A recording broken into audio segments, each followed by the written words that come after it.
Abre los ojos para ver lo que Everybody vamos, put up your manos. Members of time to unite Chicanos, Latinos, and los Estados Unidos. Don't care if you're Ricans or even Cubanos. Look at our coaches. We have more common, don't let them divide. These suckers are vultures. Either we standing together or better be standing aside. Now is the time, don't know about you, but I'm gonna ride. We gotta climb, fight for your veins, but where was your pride? Where are the gunners that you got inside? Look how our ancestors came to this country. They try to be living the American dream. Don't throw it away. They promise you money and catch your agent for the machine. Pick a new team, you bless socialism, but that is a system that you wanna bring. You need to think, we gotta fight communism, cause it look like we on the brink. Connect on the links, a one-party system is taking the power from all of the people. We need to think, whom are you listening? These people are evil and won't see the sequence, so what is your plan? Hand in hand, we're standing together, cause it's the one never to do what you can. Please understand, we gotta do better, so walkers remember that we took a stand. Escúchame, 24 es el año, si se puede. Lucha, lucha por la libertad. ¡Órale, vamos! Yo, what's up, everybody? Welcome back to Latino Free Minds, episode 154. And tonight we're excited to welcome Royce White, the bold Minnesota Senate candidate who's running hard in 2026 and refusing to play by the usual rules. Royce is a former pro athlete who stood tall against the establishment on mental health and beyond, a family man, a patriot, and an unfiltered voice in the fight for real change. He doesn't bend to party lines or special interests. He speaks his mind straight, pushes for decisive action on securing the border, slashing debt, ending endless wars, and putting America families first. So, without further ado, Royce, thanks for coming on, man. Thanks for having me, man. I appreciate it. How you doing? How's life been? I can't complain. I'm blessed, man. What a time to be alive. The nation is in a strange way, and that provides the opportunity for people to step up and speak the truth. I think one of the coolest jobs to have should be for most people is just to be able to speak the truth. And if I can become a United States senator and speak the truth there in Washington D.C., that'd be like a dream come true, a dream job.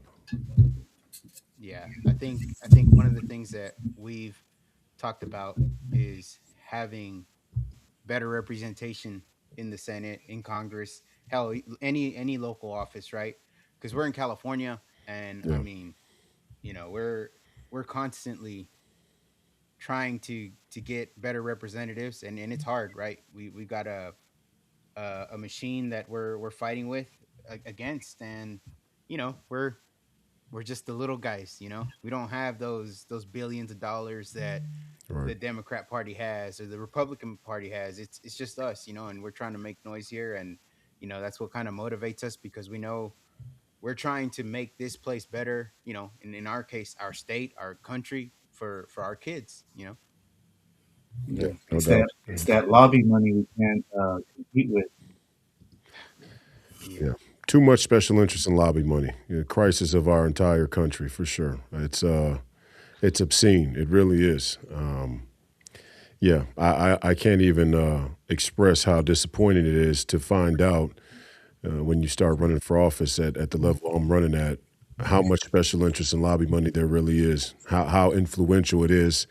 Even with candidates, I even take in 2024, for example, and people liked Ron DeSantis. I guess they still like Ron DeSantis, which is mind blowing to me. It's like and it's not even about him personally. It's just the principle should be if the special interest in lobby money is behind you, there's a problem. Yeah. They see something in you that's corruptible. They see something in you that they can mold. They see something in you that's going to play along or play to whatever their agenda is, or else they wouldn't invest money in you. It's just a basic sort of 1, 2, 3 kind of equation, set of equations, and yet people still, buy into it. It's like people almost feel like they have no other choice. It's the only candidates they're shown are candidates who are, For or sale. have for sale. That's right, but. Hopefully we can break that mold here in the next chapter. Yeah. I've like I told you earlier, I've been listening to you and for a long time. And one of the nice things is that what you've been speaking and what you've been talking about, you made me feel less lonely because I've been talking about lobbies for a long time. I've been talking about special interests for a long time, and it seems like nobody focuses on that. And one of the things that I noticed in your interviews when people are interviewing you, you break their brain because the things that you're telling them, to me, they make total sense, and to Daniel and people like us make sense.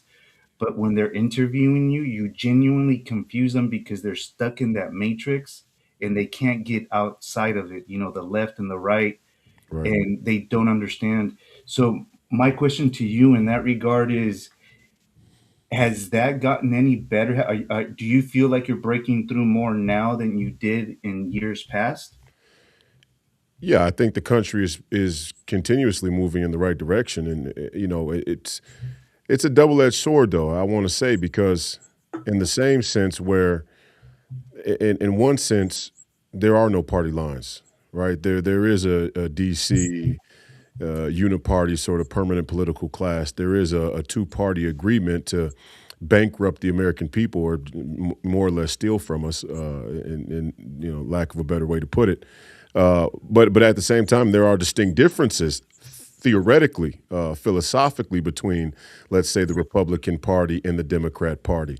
How those are applied, how they play out in practice is a different thing entirely. So it's getting better, but at the same time, it kind of oscillates, kind of spins on its own axis because the wrong answer is, oh well, both of these parties are corrupt, and that's it.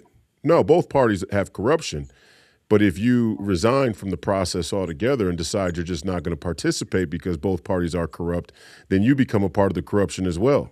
So That's a big point. apathy is just as apathy is just as dangerous as being in on the scam. So I do see that people are increasingly open to the idea that, wait a minute, these parties have been putting on a theater. These parties are putting on a show for, a WWE sort of show for the public. It's not really what it seems. People are more open to that. I'm concerned that their answer is, all right, I just don't want to be involved in politics at all because it's not honest. That's not the right answer. Yeah. Which is why And I'm running. Which is why I'm running, and I'm running as a Republican because I believe in the fundamental philosophies of republicanism. Right? Is that we're guaranteed a Republican form of government, individual liberty. The emphasis on the individual, strong, rugged individuals that make up a strong collective and nation. These are basic ideas, and I think we've just lost sight of the basic ideas in general. That's probably the most frustrating thing is to watch two or three, maybe four generations of American citizens that have no real understanding of the value of citizenship, or what citizenship even is. It's like a word that you came across on one of your vocabulary tests in American studies or history during school, but you have no real emotional connection to it, which is why we let our government screw us because we have no real sense of citizenship. Mm-hmm. yeah. And when you make up your mind and you say exactly what you said is, they're both corrupt, they've won because that's exactly what they want. They want you to be defeated. Right. So they keep running their game. Daniel, did you have something? No, just kind of going into because you mentioned about you running. What is the biggest thing that, like, let's say you win, right? You get elected, because I think, is it still Klobuchar you would be running against on that No, side? no, I'm running for Tina Smith's open seat now Oh, against who's resigning from the Senate this cycle, and our Lieutenant Governor Peggy Flanagan, our current Lieutenant Governor Peggy Flanagan, and one of our Congress women, Angie Craig, are running for United States Senate as well against me on the Democrat side. But okay. What's the when you're in the Senate? What's the thing that you're gonna put priority on the most? Like, what do you think about, like, me, Royce White, in the Senate? yeah, This is the noise I'm gonna make. where to even begin? I Yeah. mean, there's so much wrong. It's scary. But I think term limit, I mean, border debt forever wars. Those are the three basics, right? We got to have a border. If you don't have a border, you don't have a country. We can't be $38 trillion in debt. That's a big problem. That's a matter of national security itself. And then these forever wars are just out of control in their premise. Not even, President Trump's done a great job of slowing down the military industrial complex in some regards. And, it would appear that things are starting to peter out in the bloodlands up there in Ukraine. The conflict with China is ongoing, and it will continue to be ongoing. And there's not enough attention paid, I don't think, to the South China Sea and what's actually happening out there when it comes to China and the rest of the countries in the region. But for the most part, that's gone somewhat quiet for now. Iran is, right on deck, right on our front door, in terms of the next chapter of a war that's been going on forever. It seems like in the Middle East theater. So I just think that the war foot, and then and I'm a little more radical than most people in that I think there's some wars in our near future with our own neighbors. And I think that there's a lot of thought that should be put into hemispheric strategy and hemispheric defense. And Mexico. I mean, look at the skirmish that's going on down there. You got a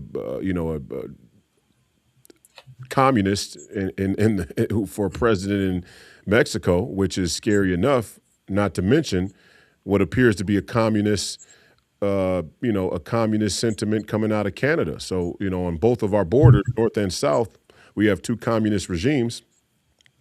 So, I think the wars are going to become a prominent issue again at some point, and to kind of keep those things in their proper perspective is important.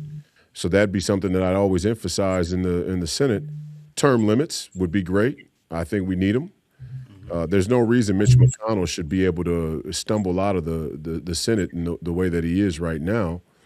It's absolutely disgraceful. It just the fact that Mitch McConnell is doing a sort of farewell tour when he is clearly unable to fulfill the duties of a United States senator is indicative of the whole state of our union. Regardless of what President Trump says tonight, and I think he's doing a great job or trying to do a lot of good things, but the fact that Mitch McConnell is able to stumble around D.C. like he's even remotely, fit to do the duties of a United States senator just is indicative of the entire state of our union. It really is. So term limits has got to become a reality. And as soon as I brought it in a bill, you'd see how many people want to be in D.C. forever. So Yeah. I'll be very limited in what I can do because I don't think there are a handful of America First United States senators in the entire United States Senate, and I'd be a lone wolf. And I love it. I love the prospect of doing it and being that guy, but I'm not under any illusions that I would have a lot of help or that we would get a ton of stuff done right away. Yeah. I want to bring something up that I've seen in, some interviews that you've had with other, people, specifically PBS, is that when you say that you're going to run and you're going to bring up these issues, they automatically want to go to the go-to topics and they go, but you really don't have any control over that or anything like that. And especially like you alluded to, you're going to be pretty isolated when it comes to these types of ideas and conversations that you want to bring up. But I want to stress to everybody that we need someone to start having those conversations. And I think that's kind of what you're saying Yeah. is that once you start the conversation, it makes it okay for other people to start having the conversation and other ears, start hearing the points that you're making. And in other words, you start opening eyes. So, I see your point there and I want to commend you for that. I'm pretty sure that that's one of the reasons why you're garnishing a lot of support in that way. But, I just wanted to thank you for that and point that out. Because here in California, we were just having a conversation yesterday about Bianco, starting the conversation about pathway to citizenship or amnesty for, illegal immigrants or, people that have been here for a very long period of time Yeah. and they've proven to be assets, to this country, to this state, Yep. to their communities. And, he's getting a lot of blowback because of those comments. But my response is someone's got to start the conversation too. Yeah. Well, I mean, I think the scope of our immigration or illegal immigration crisis was never well defined in the beginning. I mean, from a culture-wide, nationwide narrative standpoint, and uh, it should have always the guidelines should have always been anybody who came here illegally under the Biden administration, and that should have been the cutoff. If you've been here for 20 years, 15 years, 10 years, whatever the case may be, and you haven't committed a crime, then you should not be a priority on the deportation initiative or the deportation. So, and first of all, I don't even think we have the manpower to try and deport every illegal immigrant in this country. I think we're going to have I think we're going to have an uphill climb just getting out the 15 million that came under Joe Biden's administration, to be honest. Agreed. Yeah. And so, if you've been here for 20, now if you were here for 20 years and you commit a crime, then you're due for deportation. That's a different scenario. But we don't want to be spending a lot of time, energy, or resources trying to deport people who have been law abiding and living here for 20 plus years. I mean, it just seems like a self defeatist sort of obnoxious way to go about a very necessary and vital thing we need to get done. But again, every last illegal immigrant that came here under the Joe Biden administration has to go home, or the border's not restored. And effectively, we faced an invasion, is what we faced. Now, that doesn't say anything about the illegal immigrants themselves personally, at a personal level, who they are as people. Some of them are criminals. A good portion of them aren't. They just want to live in America because everybody knows America's a much better country than other places. Look what's going on in Mexico now, like I said. So it doesn't say anything about them personally. But again, it doesn't change the facts. The facts are that the Democrat Party tried to allow millions and millions of illegal immigrants in here as a form of a political attack on our country, on our countrymen and women. For a much bigger agenda. So I do think, though, that we should have been more, just as a movement, the MAGA movement, the president, the administration, the people who are commentators and pundits should have been much more clear about the narrative and the messaging. Joe Biden and forward. If you came here under Joe Biden illegally, you're going back. If you've been here 20 years, you're not on the priority list. Yeah, and I think to Danny's point, right? It's just, and immigration's one thing, but just starting the conversation, right, with ideas that could potentially solve. Because like when we talk about immigration, I was talking to the other co-host Gio earlier, and it's like, Democrats come in power, and in the sense they're lax on the border and who's coming in. Republicans come in and they say they're going to deport everyone, but it never balances out, and eventually you end up with more people coming in than get deported. So it's like somewhere along the lines, people got to have a conversation that goes, hey, okay, what are we really going to do? What's realistic? Because like you said, we don't have the Right? manpower to do all that. Right. And yes, I agree with you. Anybody that came under Biden, sorry, you got to go. Yeah. Because it's people that, hey, it's like, how do we even know who they are? We had several people on during Biden's admin, and we were talking about just gotaways. People that got here, no tracking. You don't know who they are. We would talk about, I think, over or close to 300 people on terror watch list that got caught at that time frame. So it's like, just imagine. I think it was 2 million gotaways. The 2 million gotaways that nobody knows who the hell they are, but they're here and what their intentions are, right? Because people like to think that, oh, okay, immigrant wants to come here for a better life. For the most part, yeah. But we're a hated country, and there's a lot of people that want to come here Right. and hurt us, and And I there's no think control there. I think it's underestimated how many illegal immigrants came into this country that weren't from Central America or South America, that weren't Latin, that weren't Latino. You had a bunch of Syrians and Egyptian nationals and Chinese nationals and some people from Eastern Europe. I mean, there were so many people that came through that border that weren't Latino. I think that gets swept under the rug as well. Like the Chinese nationals, for example. I don't even think I think we should deport the Chinese students. To be honest, I mean that's just my opinion. I just don't.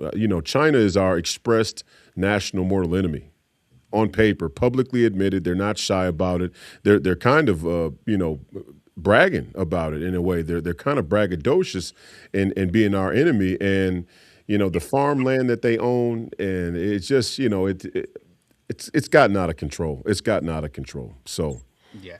No, yeah, I wouldn't allow China to have any land out here. And yeah, it's funny because in that time frame too, we had Nick Wilson who was he was a candidate for state assembly here in California, and he's kind of close to the border, and he would tell us, they would find Chinese phones, and they'd have like maps of critical infrastructure and just designs, and it's like, you know, what do they got that for? yeah. And it's like you said, something that people gotta think about and not just you know ignore it, or a lot of people don't even know about it, I guess. Yeah, that's the biggest issue. I mean, the lack of attention that we pay as a people to what's going on in this country politically is is the real problem, right? I mean, when you get through all of the political noise, and on any given day, you could point to this person or this topic or that topic and say this is the root of the problem. Sure, there are a lot of problems, and we could point to all of them equally, but the real problem is we the people, the people of this country have become extremely passive and apathetic about the seriousness of the problem itself, and paying attention to try and change it or to even have a decent contribution to the conversation. Let's say. I mean, forget even because there's two things, right? There's the practical application of policy, right? There's what government does. Then there's us as citizens and how we critique or set a standard for our politicians and how they deal with policy. But then there's what individual citizens all across this country contribute to the conversation. And people are still watching Kim Kardashian more than they're watching, their local congressmen or women and what legislation they're passing. I mean, we're so interested in gossip and trivial, superficial things. It's actually somewhat laughable. I get a genuine kick out of when people try and pretend like they really care about politics. It's like, well, I mean, prove it to me. I mean, what is your life? What's your life like, right? Yeah. Yeah, I mean, and don't get me wrong, there are a lot of people who are very active too. So but it's a small subset of the country. The vast majority of the country, we know by their own testimony, they wait for political season like we're in now, and they get all in an uproar about their few issues and their little party crew, their little party line that they think they're holding, and they end up walking to the polls and voting for somebody who's just as dangerous to them as the person who they think they hate. Mitch McConnell's a great example. How many years did we watch Mitch McConnell and Chuck Schumer play with this political football and pretend like they're arch enemies when they're two sides of the same exact coin? Mhm. Yeah, That's funny. Danny says that all the time, and just before we, because I think Danny has something, but like, yeah, uh, Dianne Feinstein, I think yeah. she voted the day before she died. I don't know what she voted for. I forget what she voted for, but she participated in a vote and died the next day. It's like, and that's the thing. It's like a lot of these people, when it comes to term limits, not to sound mean, but they ain't gonna be here for the consequences of the stuff they're voting for. Amen. There's a lot of old people in there, and Yeah. Mitch McConnell could vote for something that passes tomorrow that's gonna affect us in 10 years, and He and shouldn't. he won't be here. He shouldn't even be able to cast a vote. He Yeah. shouldn't even be able to cast. What should happen with Mitch McConnell is he should resign immediately, right? He should resign immediately, and the governor of Kentucky should make a special appointment for a senator. The same way the senator that I'm running against now, Tina Smith, who's resigning herself, she was special. She was appointed. She was a special appointment from Governor Mark Dayton back in 2018 when the Al Franken scandal happened. So he resigned, and the governor was able to appoint a United States senator to that seat. And that's exactly what should happen in Kentucky. And the fact that it isn't happening is indicative of the crisis in the Republican caucus. Like, why are no Republicans standing up and saying, seriously, this is inappropriate for a United States, the most deliberative body, supposed to be the most deliberative body in the world, and there's a United States senator who's passing out Mm. every couple of Yeah. weeks, Yeah. and then all the Republicans, were crying, we're crying bloody murder about Joe Biden's cognitive ability, and then we let Mitch McConnell walk around the same way. I mean, it's just a lack of accountability and integrity in it. And again, I'm not telling people they should vote Democrat because the Republic. I'm just saying here's an example. We gotta hold our own party accountable the same way too. Is But the bigger problem is we know why they're not, because if Mitch McConnell was some podunk senator who didn't have any power, he'd be out of there. They would get rid of him. They would make him resign. They would go into Mitch's office and say, you know what? You're going to resign, okay? And you're going to do it with distinction, and you're going to retire. You got your pension. We're going to get you a nice little severance package with the special interest group. Everything's going. But he's so arrogant, and the people around him understand his position on the board and how they're going to use it or how they're trying to use it. Like John Thune, for example. Okay, let's just talk about the way that the game really works. John Thune comes right from the tutelage of Mitch McConnell. So Hmm. you have a speaker, John Thune, who is a part of the Mitch McConnell wing of the Senate, and so why would Mitch McConnell? You think John Thune's going to walk into Mitch's office and say, "Hey, man, you gotta retire"? Absolutely not. There's like a nostalgic bromance there, or mentor mentee relationship. It's just the whole thing is all of them though. Republican, Yeah. Democrat, the whole Senate. Let's just go beyond the Mitch McConnell stuff. The whole Senate, just from the outset, the whole Senate is it's not one of the most deliberative bodies in the world. It's one of the most deliberately corrupt bodies in the world. It's one of the most bought and paid for. The deep state runs through the U.S. Senate. People have to understand this. The deep state, the U.S. Senate, the United States Senate, is the last bastion of the deep state. Why? Because all of the special interests and lobby vertical donor money is housed right there in those 100 United States senators. You're not even supposed to be able to run a United States Senate campaign that's competitive unless you have a pre-committed $15 to $25 million. Where do people think an average American citizen would go to get $15 million? you, Jeez. you have to go somewhere. The average American citizen doesn't even have $700 cash. Okay, so the only people who have the connections, the network, the little social circle to run a United States Senate race are the people who caused the crisis, and they're passing the money around to each other, and they're just putting on a theater for the rest of us. And people got to be pissed off about it. I think people are getting pissed. Again, I'm concerned if people are pissed at the right things, yeah, right? Hmm. yeah, Right. Like the leftists, for example. Oh, they're anti the rich, they're anti greed, they're anti capitalism. We're Marxists. I mean, what kind of Marxists are you if all of the billionaire donor class money is in your political party?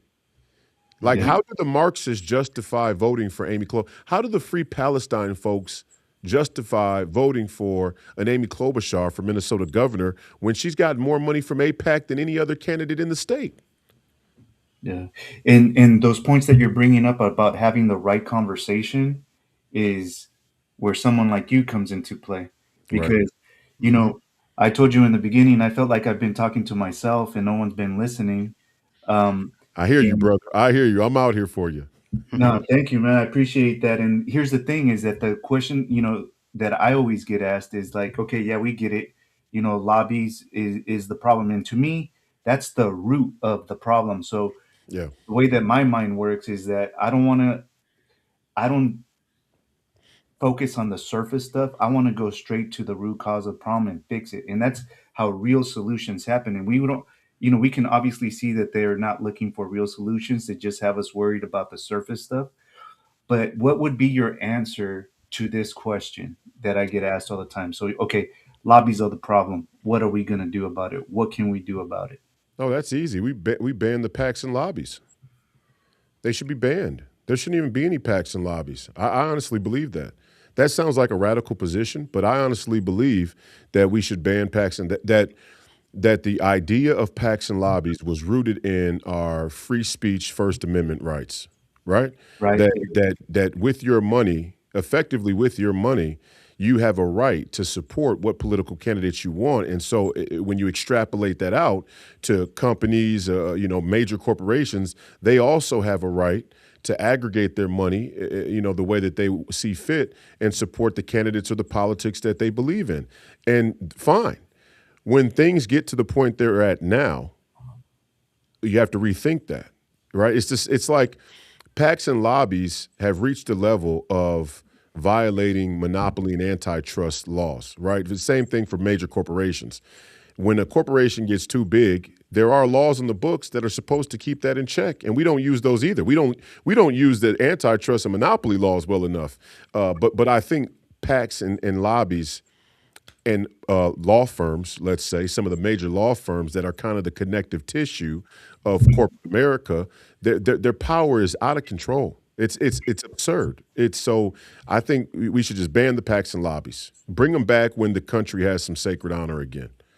And you could ban them and then bring them back, the same way that alcohol was prohibited, at a time, and then we got rid of the prohibition of alcohol. Things can come and go, but I think the special interest and lobby money, the PACs have gotten so detrimental to the country, we should just ban them. And why wouldn't we? Why would we concede? Like, this is what trips me out. Why would American citizens concede that the people with the most money are going to have the most power in the political system? I mean, who on either side of the aisle is in favor of that? I don't know. Somebody is deep down. People can say what they want, but this speaks to a deeper point about American culture. People can talk about, and I say this all the time, people crave tyranny. People look at me and go, "Oh, this is America. We love freedom." Yeah, okay. Prove it to me. I think people deeply crave tyranny because tyranny abnegates your responsibility as a citizen. It's easy to let a person control you, especially if they dress it up good. If they give you a video game, which is now Instagram and Facebook and all the rest of the social media platforms, they give you a video, they give you distraction, they give you decent amenities. Your house gets a little bit better, the apartment buildings get a little bit better, your car's a little bit better. They give you just a little bit, better lifestyle, material high. People will forego the fact that they're losing their rights and their liberties, which they have. Yeah. The privacy, and this is a Republican thing. I tell Republicans all the time, you Republicans are so fake. You're fake. You talk about liberty and freedom. You let the government, the deep state, the intelligence community surveil you because you were afraid of Muslims. First of all, most of you claim to be Christians. You shouldn't be afraid of any Muslims anyway, especially when you had the Second Amendment. So that was already a crying shame that they were able to fearmonger a bunch of gun-toting Christians about Muslims. Now get your gun and get ready to shoot for your freedom and liberty. Good point. Yeah. Right? Okay, so they hit you with the Patriot Act after 9/11 because, oh my goodness, all these Christians are afraid of the Muslims. Okay, so you lose your liberties there, right? And now we have this situation again where most people would agree, and I see it online all the time. You look at the rise of Nick Fuentes and some of these other voices who are becoming madly popular, and they go, well, this whole thing is just screwed up and bought and paid. Yes, but I get the sense that more people aspire to be more people aspire to be the people, to be just like the people they criticize than we give credit for. I think people deeply, deeply aspire to be rich, powerful, corrupt, greedy if they choose to be on a given day. I think people want that life. And so in the gap where each of us individually wants a little taste of the good life is exactly where we don't bring down a hammer as citizens collectively on what we know the problem is. There's way too much money in control of our politics, and we should have said enough is enough a long time ago. But a lot of us, I say, people are like, people aren't even selling out because they're not getting an offer to sell out. People are preparing their resume on the off chance they get an offer to sell out. They're like sellouts and waiting. We have a call, and you see people say it like, ask your average person, if I gave you $100 million, what would you do? Most people in our modern society would say, I'd do anything for $100 million. Almost anything. How about $7,000? Right. You don't have to even say 100 million. It's just What would you do for $1,000? I mean, look at all these women, for example. Look at OnlyFans. Look, OnlyFans. OnlyFans is an example that women have been convinced to cheapen the price. Now they're making more money, net aggregate, but to effectively cheapen the price of sexual exploitation. And it's not on women, but it's indicative that our entire culture has kind of lost its moral anchors. And so, how could we expect that our politicians are going to be anything but sellouts? Of course they are. We're Hmm. all kind of selling out. I'm like the anti-sellout. It's like there's no, and I guess it's how I came up. I was fortunate enough to have a unique life where, when I was 16 years old, the prettiest girl in my neighborhood, the prettiest girl in our city, one of the prettiest women in our city, 2 years older than me. She was already modeling when she was 17 and I was 15. So, she's a supermodel, supermodel beauty. And I was dating her and living with her and having sex with her when I was 15, 16 years old. People can like that or not, or have an opinion about it morally. I probably shouldn't have been doing it, but it prepared me for two things. One, I never feel like I need money in order to be with the woman I want to be with, right? Mm-hmm. Okay, so there's nothing that somebody could offer me that feels dire. And most men fall victim to that. We have these individual goals and ambitions, and ultimately, for most of us, it's to service women. I mean, it's in the pursuit of romantic success, right? Is whether it's one woman or it's a bunch of women or whatever your thing is, men ultimately want to have the love of women. And so, in between us and that love and companionship is our economic That vitality, is, yeah. your economic status, social status. So, and a lot of these men, this is how the whole liberal movement fell into this feminist insanity in the first place. And you see the same thing on the conservative side. I was just watching, before I got on the interview, I was rewatching the 2016 Monk debate between Steve Bannon and David Frum. David Frum was a speechwriter for the Bush administration. Okay, so he's a Canadian conservative. He was the editor in chief at The Atlantic. Okay. If you want to go see the crisis of the conservative movement, go watch this debate. You'll watch David Frum literally defend all of the woke liberal talking points as a Bush Republican: climate change, toxic masculinity, racism, yeah, the whole litany of it. And I'm just sitting there watching even today, and I'm going, these are the Republicans that I'm up against now in Minnesota. These are the people that just have they are also weak. They are also gum dipped, and they are being led by their women. And in the Bible, there's a great scripture that says, and I think it's Isaiah. It says, my people who are misled. You are ruled by your women, and you are terrorized by your children." Terrorized by your children and ruled by your women. That's exactly what America is going through right now. As Look men, at yeah. Kamala Harris and Nikki Haley.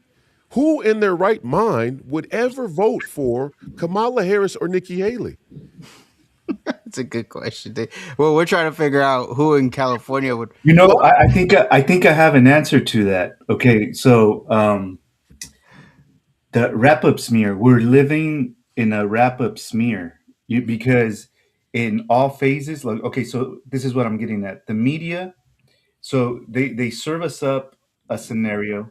The media takes it, circumvents it throughout, all channels, whatever it is. The people hear it, therefore it becomes truth. So to your point, Kamala Harris, I wouldn't employ her at my job, for any position that I have at any capacity. Yeah. Same, same thing for Nikki Haley. Um, and But that's what the people hear from all angles. Mhm. Therefore, they're the best choice, and they just feed off of it. So it's a system that we're in.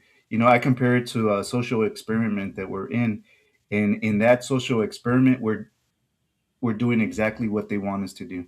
Yeah. No doubt. I mean, it's yeah, no doubt. But the mainstream media, yes, the mainstream media is very good at what they do, very effective, very efficient. Uh, Manufacturing consensus, getting people to believe things that are completely untrue, unfounded. They're very good at this. They're expert at this. They're doing a great job, having wild success. Mhm. But again, the onus is back on the people because a part of me gets to, like, if you walk up to your average person on the street, right, and you say, "You think the media is honest?" Most people are going to say no. Mhm. If try it, I mean, I invite anybody to try it in their own personal life. Walk up to a random person you don't know on the street, strike up a conversation, and just ask them, "Do you think that the media is honest?" Most people are going to say no, unless they're into some weird, Trump derangement syndrome, and they already get the sense Yeah. of where you're headed, and they're going to say that the media is telling the truth just because President Trump called it fake news. Those people Mhm. don't count. Those people are mad, crazy, Yeah. dishonest. But for your average person, like I'm talking people who aren't partisan. They're just like independent voters, kind of don't really pay attention to politics. Most people will tell you the media is not honest. They don't believe what they hear from the mainstream news, but they do. They still watch it. They still listen to it. They still take the headlines. They still make knee jerk, consequential opinions about how they live their everyday life based on what that media tells them. And it's just like I get to a point where I'm just kind of like, hey man, if you want to believe that Pfizer has your best interest at heart, then you go right on ahead, my guy. Mhm. Yeah, they Ma'am. accept it, and that at the end of the day, it goes back to accountability. Ask Daniel. One of the things that I've been talking about 2026 is accountability, and accountability starts with us. We're the ones that allowed this. Our parents, the boomers. Unfortunately, they led us down this path, and we're just continuing to walk down the path with them. You know. Mhm. No doubt. No, with the boomer generation has a lot of blame in where we are. I mean, even look at the boomer generation. I mean, I always use JFK's assassination as a marker in history, where the boomer generation should have never allowed that. And the fact that they believed the magic bullet theory is such an indictment of their generation. It's almost unquantifiable. The level of indictment of the boomer generation believing the magic bullet theory and the whole Warren Commission and the whole deal. I mean, the whole thing about JFK was a pivotal moment in this nation's history where that should have never been allowed to happen and go down the way that it did. And people kind of turned a blind eye because we were living high on the hog.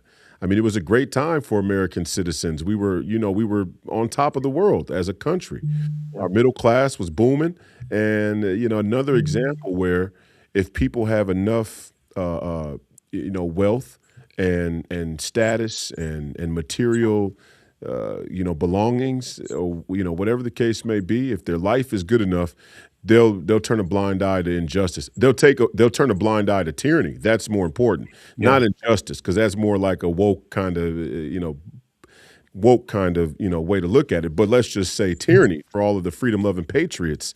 When you let your president get assassinated with that much of a trail back to your own intelligence community, you are basically saying we don't care about laws, rule of law, but freedom, liberty. We don't care about citizenship. All we care about is if we're living a good enough life individually. Yeah. And that's one of the things that I love that's going on right now with the Charlie Kirk situation is that there's certain voices out there that they're not letting it go.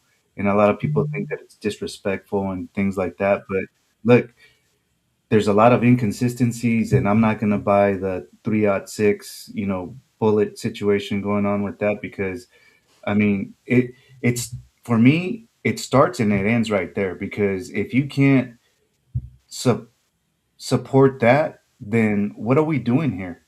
Right. And it goes back to focusing on the root cause of problems here. But I that's one of the things that I really do like is that there's a lot of people out there not letting go of that, and I think Horrifying. that's healthy. Let me give you an example of this Charlie Kirk deal. And now, people are right to demand answers. How you go about it, you can border on being disrespectful. You Hmm. know, my view of it is, uh, Erica and the Kirk family, suffered a tragic loss, and how people are trying to paint Erica in terms of, was she in on it, or is she really sad? Did she really love Charlie Kirk, or look at how she talks. She seems disingenuous. To me, that stuff is petty, childish. It's not. It's just not a way to behave in sacred honor. Let's say, for argument's sake, everybody ends up being right about it. We don't have the evidence to prove that type of claim, and so you should err on the side of caution that a man lost his life, he was brutally assassinated, that his wife and children are aggrieved, and that be what it is. That being said, uh, Charlie's legacy is being spit on right now by the Republican Party. Let me tell you how. Hmm. My race here in Minnesota, the NRSC handpicked and recruited Michelle Tafoya, a former NFL sideline reporter, to come and run against me here in Minnesota on the Republican side. Mm. And she's publicly pro-choice. Now, you tell me what part of Charlie Kirk's dying declaration, where he said he wanted to be remembered for his courage of faith in Jesus Christ, is it remotely appropriate for the national Republican establishment to parade out a pro-choice candidate? See, I look at stuff like that. I don't, the 30 six. I don't buy the story, the narrative, the whole deal. There's a lot of bullshit going on with the story and the investigation. That much is obvious. I look at how they're going to remember him, and not how they remember him when the lights are on or when they bring a stage and there's a kumbaya. How do you remember his legacy with how you apply the politics? How do you practice the politics? What Charlie stood for? This was supposed to be like a Christian referendum in 2026, a Hmm. red wave of Christian participation, because Charlie was assassinated, and we watched Democrats celebrate Celebrate. his assassination. And then we turn around, and our Mitch McConnell led Republican establishment sends us a pro-choice candidate to Minnesota, the cultural epicenter of American politics right now. All Hmm. eyes on Minnesota. The fraud, the Somali Muslim mayor, the ICE, Right. the anti-ICE protests, which are more so anti-American. They can say they have a problem with the way it was done, but I can hear the chants from my balcony when they're saying they're not down with deportations in principle. So, which is un-American. If you say there's no legitimate deportation process at all, Yeah. you're an enemy of the country, right? You're a traitor, Yeah. and that is what a lot of them are saying. So, with all of that happening in Minnesota, we have like a spotlight on us once again, and the Republican establishment brings us a pro-choice U.S. Senate candidate. And she has not done this yet, but I can almost guarantee at some point she's gonna invoke Charlie Kirk's name on this campaign trail, and when she does that, I'm probably going to snatch the microphone from her. We Then they'll have. say I'm a bad guy. Then they'll say I'm rude and I'm a bully, and that's fine. That's okay. But Well, certain stuff I just won't. I won't let go. look, well, here in California, we have a big governor's race going on right now. On the Republican side, you got Chad Bianco and Steve Hilton are the top two. Yep. And and this whole thing, when Hilton announced day one, Charlie Kirk endorsed him day one, and from that moment, I felt something was off. I didn't agree with it. Right? You know, Unfortunately, never got the opportunity to, hey, Charlie, what's up? Like, why this guy? Because you know I've known Steve Hilton to be pro abortion. She's not pro life. He's put out statements where he's pro reparations.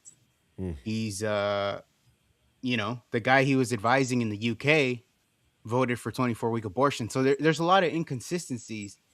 And I would have loved to ask him, is it just because he's your friend? What's up there? Because it's not adding up to me. Yeah. And what I see too on the campaign trail for him is every now and then you'll see, if you follow him on Instagram or anything like that, he will invoke Charlie Kirk's name, like, "Hey, Charlie said vote for me." And I get a lot of crap from people when I say, "Well, I respect Charlie, but I'm not gonna vote for him just because Charlie said to." You know what I Right. mean? Right. So we're kind of seeing that play out in California. I'd have to look into that because again, and Charlie's legacy is cemented. Is, when you become a martyr in the name of Christ the way that he did, it's kind of an inarguable legacy. However, um,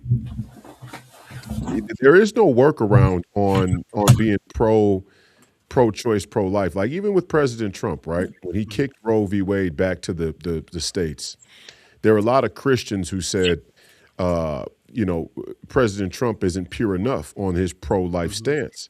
And my argument with them even was, no, President Trump held the principle and he moved people toward the principle. Right. This is a very important piece that we have to sort out as Christian conservatives. He held the principle and he moved people toward the principle. Right. If you go from 18 weeks to 16 weeks to 14 weeks to 10 weeks to 5 weeks to 0 weeks, as long as you're moving closer to the principle and you're moving in the right direction, you're on track. Hmm. There are people who are at the principle and moving away from it. And that's that is an unacceptable contradiction. So it's for people to say, hey, I'm pro-life, but there may be a legal pathway for us to ramp down what has become an out of control abortion culture.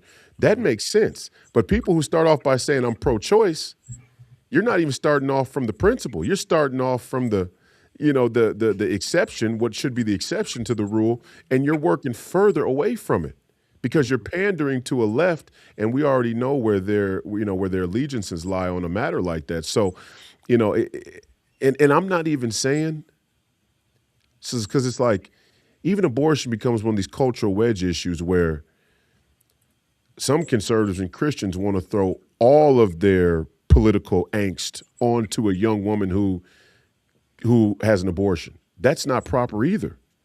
See, all three things can be true at the same time. We're going to hold the principle, move people toward the principle. People who are already at the conservative principle, moving away from it, we're skeptical of you. But trust and believe, a young woman who's had an abortion is not the pitfall of our society. Or let's say it's not the only pitfall of our society.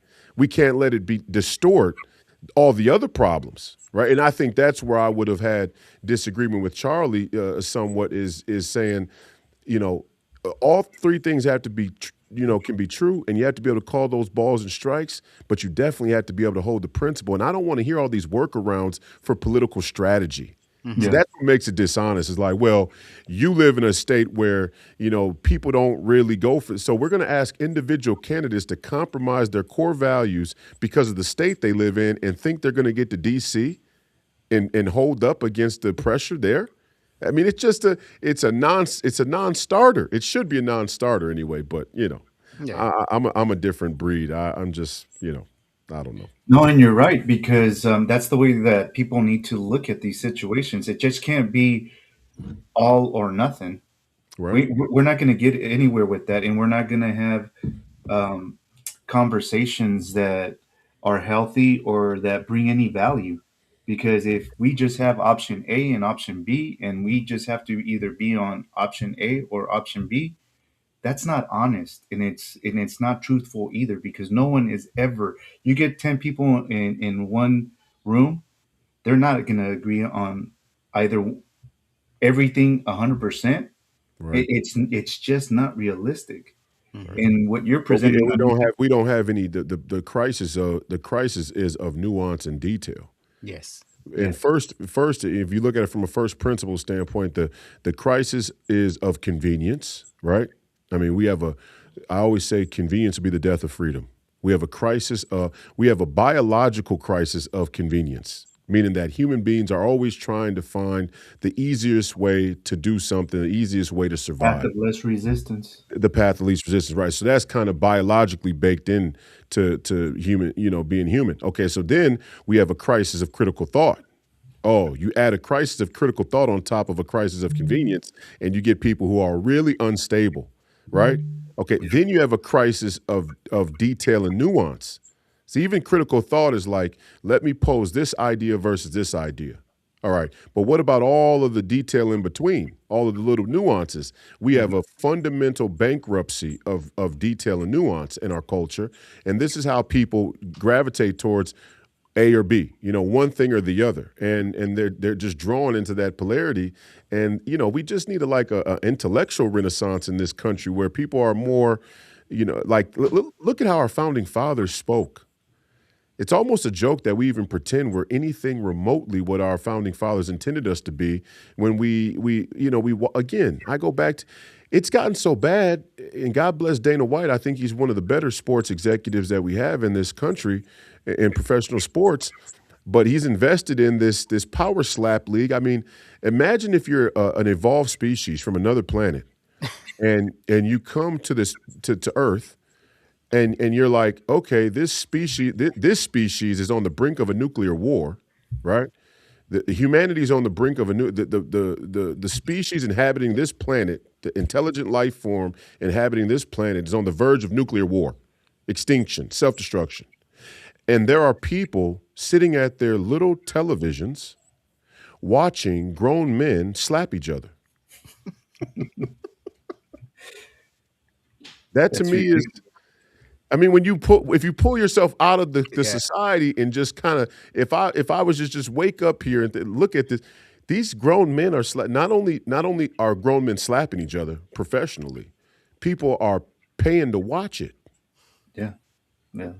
It's, You it's know, unbelievable. you brought something up earlier about how invested people are into politics and what happens around them in politics, whether it's um, national stage or local stage or whatever the case may be. And Daniel knows this too. I've said it a bunch of times. Is like, people worry about their fantasy football lineups more than they do about what's going on that's going to affect them long term. And no knock against sports.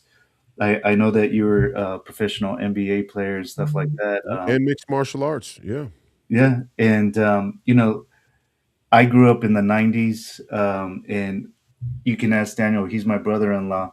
We were into sports big time, basketball, football, UFC. But it came to a point where I was like, I'm investing so much time on a Sunday, um, and at the end of it, I was Raider fan. So I it was just wasted time. A lot of sad By seasons default. there for you Oakland Raiders fans, right?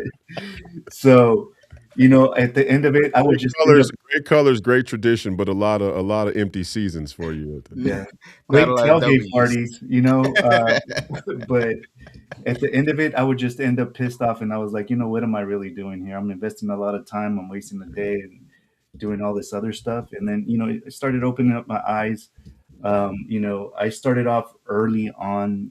I want to say 2005, opening my eyes and stuff like that, and realizing that we're being manipulated.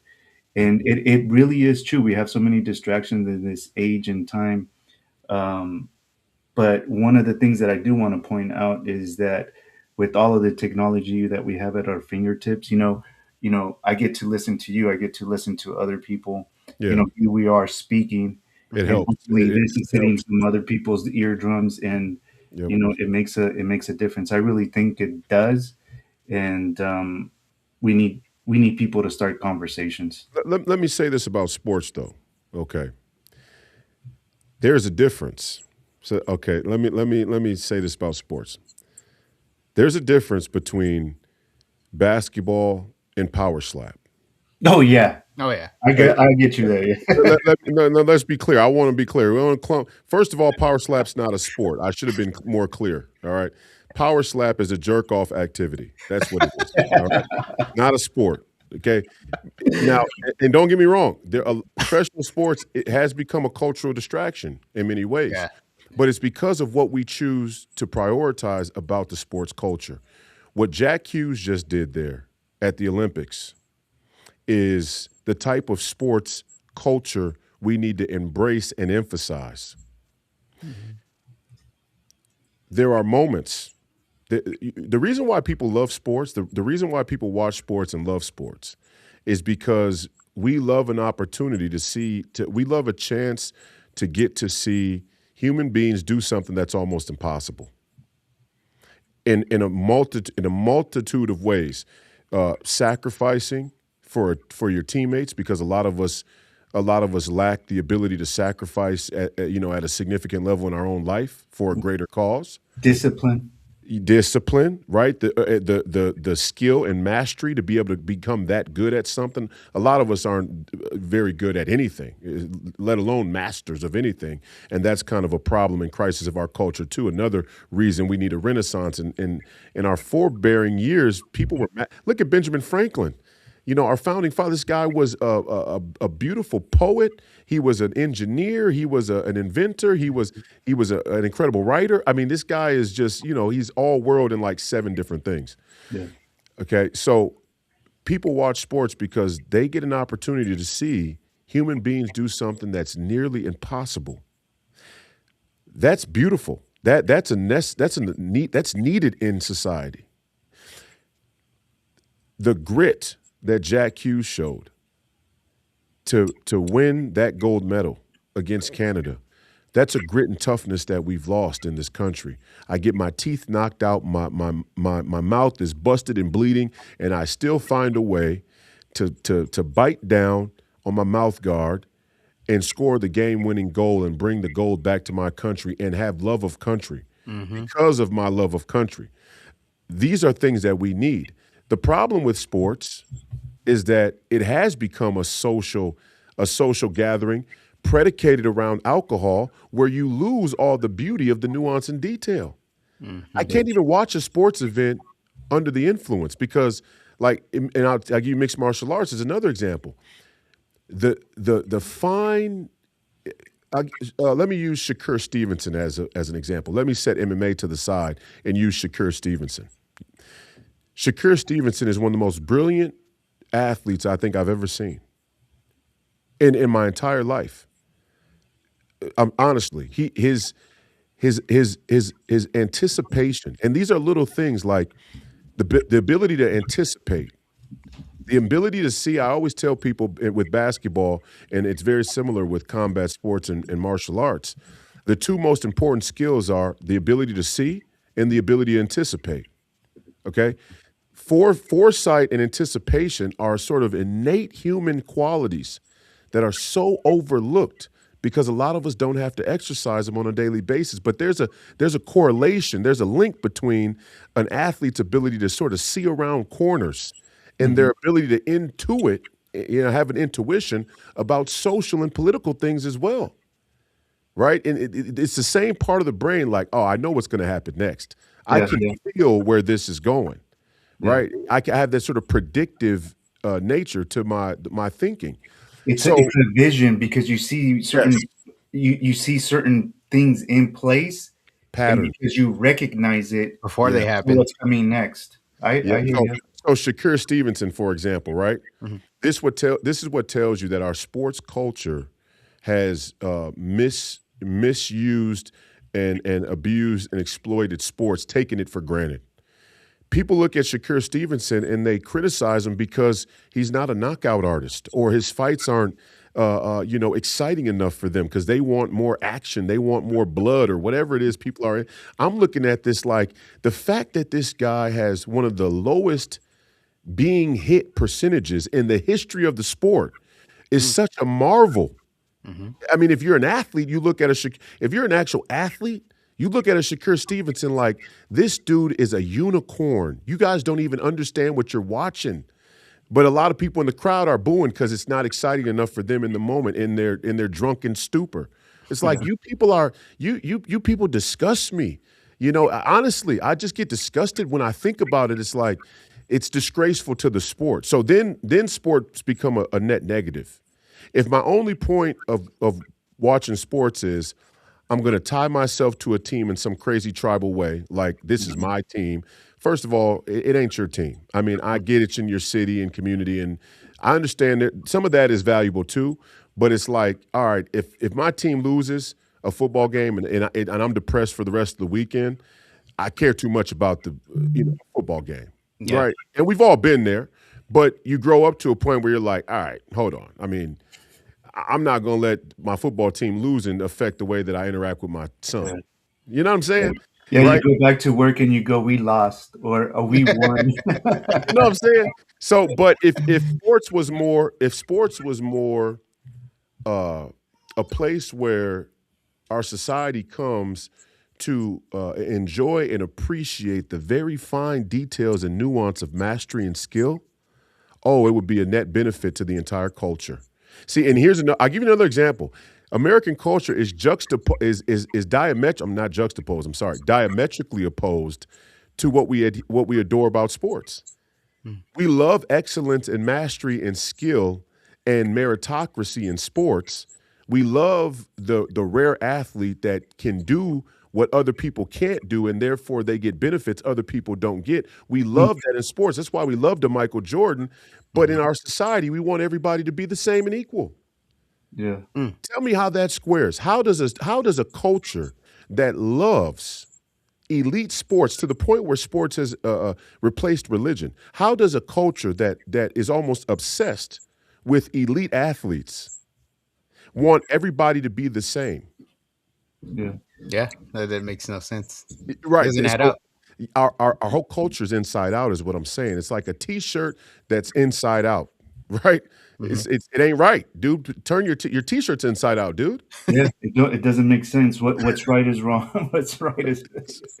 But here's the other layer to everything that you're saying Yeah, is that then you add politics or into the sports, and that I'm gonna be honest with you, that's what just turned me off. yeah, And I'm here to appreciate everything that you just described in these 2 hours, 3 hours, or whatever the case may be.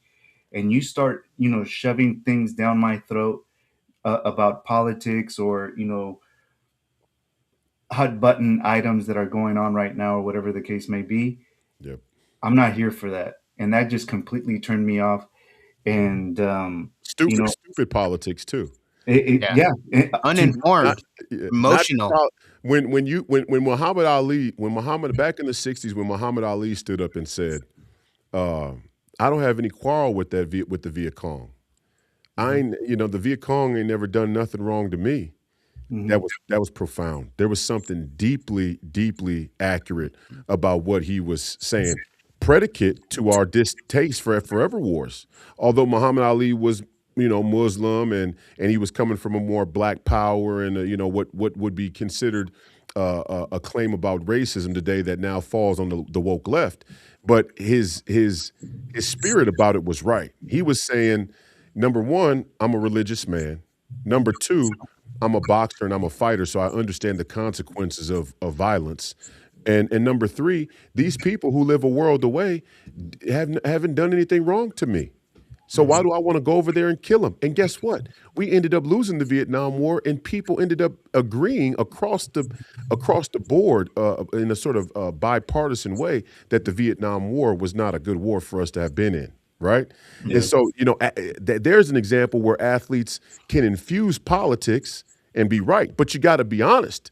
The yeah, problem with our athletes now is we can all see they're talking about politics and sports for a payoff. They're trying to stay on the right side of Mhm. the political power in their institutions. That shit is corny. I'm so sick of all of these Hollywood elites, the Billie Eilish. Who is getting their political worldview from Billie fucking Eilish? A little, especially a when little, they're a wrong little, a about little, it. a little. But even she's just weird. Yeah. Well, that's just You're the dressing up like Satan in your video. I don't know where you guys grew up, but when I was growing up, your grandmother, like when The Exorcist came out, for example. Remember when I don't know when you guys were young, but when The Exorcist came out, remember people used to do the thing with their eyelids where they Oh, flip their yeah, yeah, flip eyelids, them over. Yeah, right? Remember that? And what your grandmother, the elders used to say, boy, stop doing that shit. Don't play like that, right? Don't play around like you're demonic or possessed. We don't Mm-hmm. even want to pretend or open up that door, Mm-hmm. right? Because we take serious that the supernatural is something we shouldn't meddle with, right? Now you got these singers and rappers just dressing up like the devil. Yeah. And these parents are letting them watch it, and then you're taking political advice from this little weird satanic, bimbo. Are you kidding me? And she's got the audacity. What's even more scary than that? This little tramp has the audacity to pretend like she can talk politics with a person like me. That's our culture. I mean, that's our culture. Is like, yeah, Billie Eilish. Yeah, they're reposting her her political opinions. Yeah. Yeah. And they'll look at me and say, "Oh, you're an Uncle Tom you're a Yeah. Republican." I'm like, "Okay, America's cooked. All right, Yeah. that's all And, right." and, I'm and just it doing goes, this for my salvation. Really, I think we're cooked. I hope not. I'm hey, just doing this for my own individual salvation because in the Bible, in Ezekiel, it says there's something serious to be said about being a watchman, Mm-hmm. right? mhm, In the Christian faith is like the watchman. If you're a watchman on the tower and you don't sound the alarm, there's huge spiritual indictment against you. yeah, Right. So those of us who have the critical thought and the sanity left to see what's going on and see the problem and the wrong in it, we have a duty, we have an obligation to say something about it, even if what we say doesn't end in the result of it being fixed. Mm-hmm. And that's where I derive motivation from. I tell my best friends all the time. They're like, "Dude, do you really think you're going to be able to change this?" I'm like, "I don't know, dude. I'm doing this for me. Mm-hmm. I'm doing this between me and God because God said you have to rebuke and refute and bear witness, right? yeah, I don't yeah. know I can't choose for everybody else. I could just tell the truth." Hey, and that speaks volumes because I feel exactly what you're saying is that, do sometimes do I feel like fuck this. It's not worth it. I'm not gonna say anything or just walk away. Yeah, I do. But then not even 2 seconds later, I'm like, I can't. I just can't. I just can't let this happen. Mm-hmm. And it's probably coming from the same place that you're talking about is because if I walk away, my faith won't allow me to do that. It calls me Mm-hmm. to do that. It calls me to serve. I was just in mass. I think it was two masses ago. You know, um, in the homily, he was saying, "We're here to serve. We're here to help." You Yeah, know, and that's what we're supposed to do. If we're just in it for ourselves, for money, uh, possessions, and things of that nature, then we're doing it for the wrong things. right. Mm-hmm. Right. And you make a perfect point about politics too, right? Is because a lot of back to apropos to what we were saying about Charlie Kirk and this idea that you can compromise the morals for political expediency or because of political strategy. No, no, no. And a lot of people get that wrong. And I'm running, they're always saying, well, you got to say this because it's about winning. You got to win. If you don't win and you don't get in, then you can't change anything. Well, if you win on a lie, you lose too. And it's very hard to build a foundation, a strong foundation on lies, right? Whether it's in your personal life, whether it's in your community, whether it's in your extended family or your work or professional settings, whether it's in politics as a whole nation. And we got a bunch of lies in our foundation right now. And that's what we're kind of seeing across the spectrum is we're working out those lies, right? We're going through the tough pain of pulling the lies out of the Jenga puzzle right now. Yeah, I'm sure we're going to see some in the State of the Union address tonight, where, President Trump is going to say some things that's going to sound crazy to people, right? Even like the whole Greenland deal. People like, what do you mean Greenland? We can't just roll up there and take Greenland. Sure as heck we can. Sure as heck we can in Canada. And you may not like this, but I'm in favor. I said a long time ago that we should annex Mexico. The people of Mexico are terrorized. The Democrats never want to say this. Mexico has some of the strictest gun laws in the whole world. Mm-hmm. And look at what's happened. They become victims to a failed government, a government that's corrupt. Let's just be honest. A lot of the Mexican government, cartel police, there's a lot of crossover. But the cartels, the predators, right? And they feel defenseless, right? If Mexico needs to be imbued with what's made America great. Is like, nah, first, but you can't do it now because once you give up, this is the slippery slope about liberty. Once you give up certain things, you never get them back. Mm-hmm. Yeah. Very hard to recover certain liberties. I don't think Mexico will ever have a Second Amendment. The way that they and how do we as Americans, if there's a thing that we need to focus on liberating, it ain't Israel. Okay, it ain't getting involved in another war between Iran and Israel or whatever the case may be. We need to be thinking about liberating Mexico, right? We need to be thinking about liberating the Canadians. 2nd Amendment. If the Canadians and the Mexicans do not give their people Second Amendment rights, fundamental rights, that you can't be a country on our borders if you don't give your citizens the same foundational rights that we believe in here in America. We're not even going to let you be on our border behaving like that as a country. That we should set a standard, but we want to set a standard over there in the Middle East. It's like, come on, guys, what kind of game are we playing here? And that's a Republican grift, is what I'm trying to say, right? Yeah. We're pulling out those Jenga pieces. Charlie was starting to question that. He goes, well, wait a second. Okay, Israel, love of Israel aside, we can't ignore the fact that a lot of these Jewish elites were responsible for the anti-white and anti-Jewish rhetoric in the universities. We can't just skip past that, guys, right? And, a lot of those videos didn't surface until after he died. A lot of people didn't even see what he was saying about Israel before he died. I did, because I'm on the same network with him on Real America's Voice. So, but it's just interesting how those Jenga pieces are being pulled out, and it's going to be uncomfortable for people. Yeah. That's good. I like it. I smile at that. When it starts to when the foundations start to shake, I go, ooh, now we're getting close to actually changing something. That's what people have to understand and accept, because it that means that we're having meaningful conversations. Right. So I like what you say when you tell people, I'm not going to tell people what they want to hear. I'm going to tell them what they have to hear.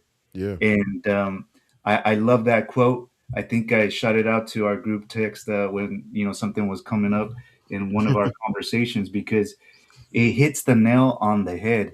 And going back to the point that you were making, is that if you just say things to win, you lose. Oh, yeah.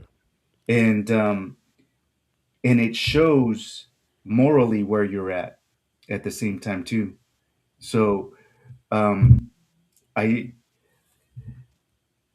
I just really hope that what we were talking about right now is kind of like tongue in cheek, is that we're just in it for ourselves, because we don't think that anything's going to change or anything like that. But I really do feel a shift happening right now, because we weren't able to have the conversations that we're having right now in the past.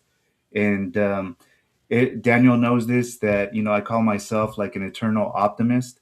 When it comes to stuff like this, a little bit of pessimism does show up sometimes, but that optimism kicks in, and it starts taking over. Because one of the points that I always make is that with everything that mainstream media and the news outlets show us is very negative, and they want to demoralize us. But I have personal conversations with people, and I tell them there's more good people in this world than there is bad. It's Yeah. just the bad rise to the top because they have no morals, and they'll do anything to get to the top, and that's why they get the attention and the focus and the power. No, and I don't, and I said it. I said it jokingly that we're cooked. We in a sense, now if you take the deepest spiritual interpretation of human existence, we are fallen. We're By fallen. nature. Yeah. We're fallen by nature. We are. We will have trials and tribulations. No matter how good things get, we're going to have trials and tribulations. That's going to come with it. The question is, like Jack Hughes, how do you respond to adversity? Do you become submerged immersed in corruption and wickedness, or do you claw your way back out, or do you claw your way back up to your feet when things go bad? That how do you rally? In bad moments. That's the real point I'm making. I think right now we're trying to claw our way out of a bad spot, out of a dark place as a society, and we're doing a decent job. Look at President Trump. I mean, people, this or that. I get it. Every man, but every man is flawed. Okay, there's only one perfect man in history, Mhm. right? So every man is flawed. It's a sign of our own uh, political, cultural, spiritual anxiety when we want a man to be perfect in order to lead us. It's like you're Mhm. not perfect. You don't deserve a perfect leader. So Yeah. Yeah. it's because lower We'll lower your never bar a find that little. guy. Yeah, yeah, yeah. Well, we'll find them in our hearts, but Yeah. not in the Not in world. not right here, right now. Yeah. That's right, right, right. So, but President Trump's doing a fantastic job, and the man was almost had his head blown off. God reached his hand down and divinely intervened in the world on that day. Saving President Trump from we would have broken out into quasi civil war skirmishes all across the country if President Trump had been killed that day because he is that loved and adored by a lot of people, right? Mhm. And so God had better plans for us, and President Trump's doing a lot of things good. The border's closed, crime is down, the economy is up. No matter what they tell you, the economy is up. They actually stopped the tariffs because it was working, not because it wasn't working. And so a lot of good things are happening, um, but we're going to have to keep our shoulder to the wheel because a lot of bad had been building up, right? We didn't realize the bad that was building up. These people who are, wicked and evil, and they had a 30, 40, 50-year head start on us. So this 4 years of President Trump's term is just going to be the springboard, the starting point to clawing our way back to the light, so to speak. Yeah. And that's why, I think people like yourself should be in there speaking, right? Even if you like you said, if would you say the lone wolf, even if you are the lone wolf in there, Yeah, yeah. um, you know, keep I keep like I on like being a lone wolf. I'm a big wolf. I'm like a dire wolf.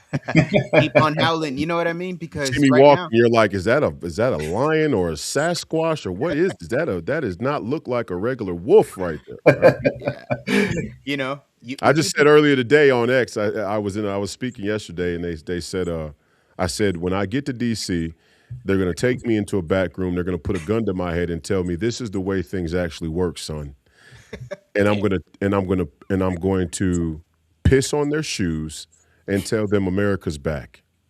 That's my exactly. campaign. That's my only campaign pledge is when they try and get me to sell out, I'm gonna piss on their shoes and tell them that America's back. That's it. Yeah. There Yeah. you go. We need someone like that in there. It sounds funny, but it's needed because we got this machine, which is we've said they're both kind of in the same one in the one in the same. Yeah. If nobody goes in there because it's set up for us not to get in there, like you said, Right. right? You need 10, 50 million just to get that opportunity. Like, come on, the regular people that are tired of all this shit, it's going to be hard to get there. So, No.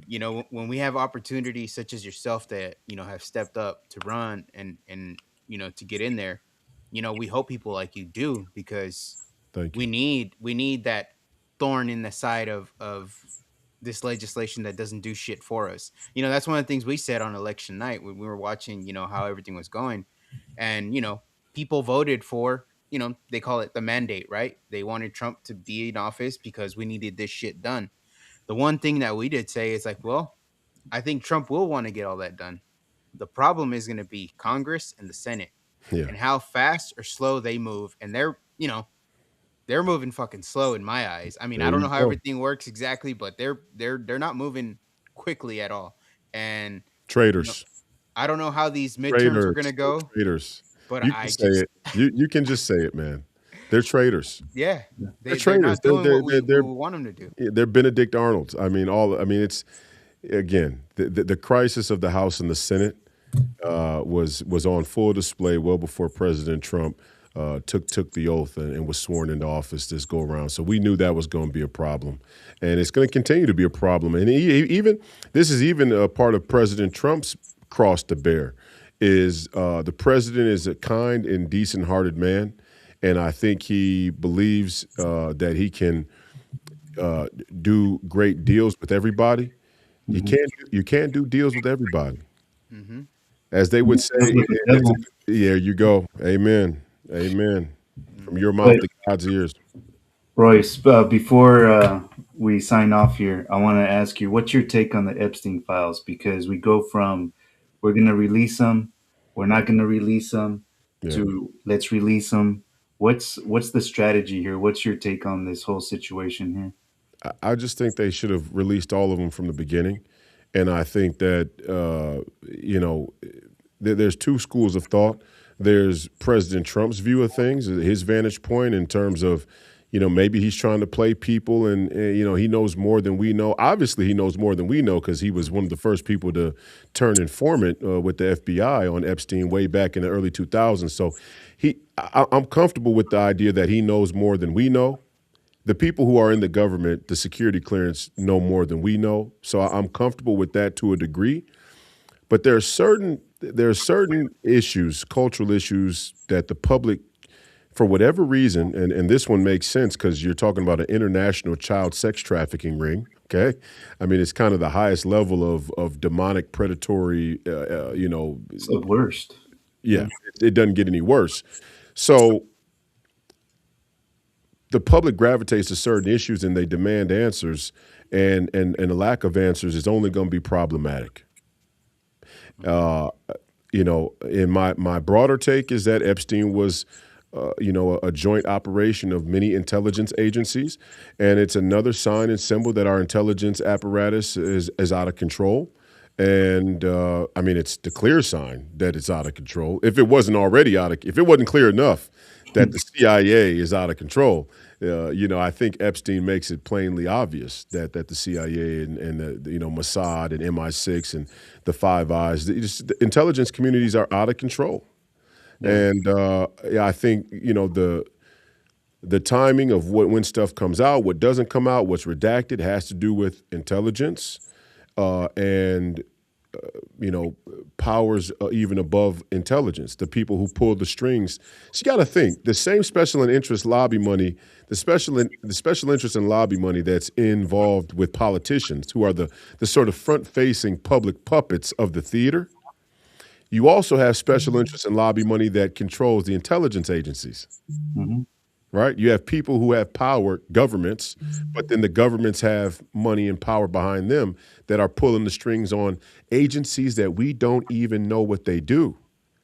I mean, just the thought of it is harrowing, right? I was listening to Kiriakou, I think John Kiriakou the other day, and he was talking about him being told that David Rockefeller was actually a back channel to Saddam Hussein, and that he was given an award in Bahrain, but really the award was a cover for him to travel and see Saddam Hussein and tell him if he didn't stop doing what he was doing that the United States government was going to kill him. When I hear shit like that, it just gives me chills.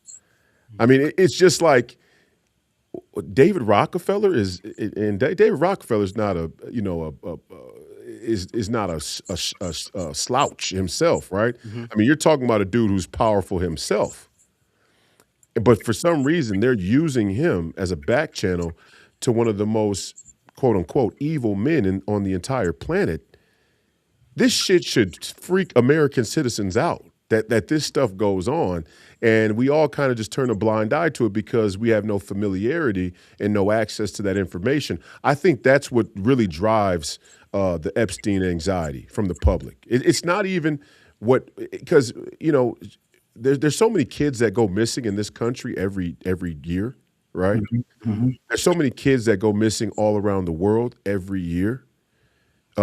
It's not the child sex trafficking or that children are going missing that really bothers people. I'm just going to be honest. I mean, I'm not saying that it's not on the list, but we know that stuff is going on every year. It's that our own intelligence community our government appears to be involved in the children going missing. right? That's the thing that keeps people up. That's the next layer, and you're right, because I was trying to put my finger on that same thought that you have right now, and this is what I was telling Daniel on our last podcast, is that when people dismiss, the list by saying something, for example, it's like less than 1% of the population cares about this situation. That's incorrect, because the example that I gave is that if I don't care, you're insulting my intelligence by telling me that people don't care, or I don't care about the Epstein list, because then you're telling me that I don't care that the leaders of industry or politicians are involved with this, and they're the ones making all of the important decisions to shape our view of the world, or the way that our finances are managed, in whatever. Is that so? In reality, this is bigger than anybody can freaking imagine, because that's Yeah, how important it is. Is that I'm not okay with that. right. And Mm-hmm. I think people can't, like you said, that's why it's important to them, and they feel that it's important to them, but they can't articulate Right. that point right there. Well, take it another layer deeper. You know how many pedophiles or sex offenders live in our neighborhoods? You don't. I mean, You pull up the map and the okay, dots just okay. So Dots if are on the everywhere. screen. if people were really that disturbed by pedophilia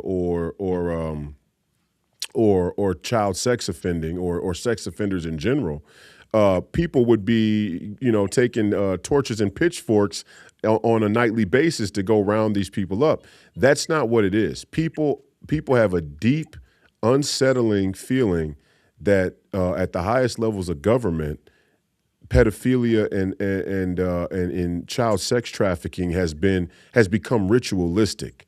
That's what people are really unsettled by, and I think that there's some truth to it. Obviously, there's some truth to it, and I think the next round of documents is probably going to be the ugliest stuff that we've seen yet, where you see some of these satanic rituals and child torture. And I mean, it's going to get dark, and a lot of things people used to say were conspiracy theories are going to be proven just to be conspiracies once Conspiracy again. fact is what Yeah, we say here. conspiracy fact once again. Mm-hmm. But even in the wake of that, it's like, okay, what does this mean?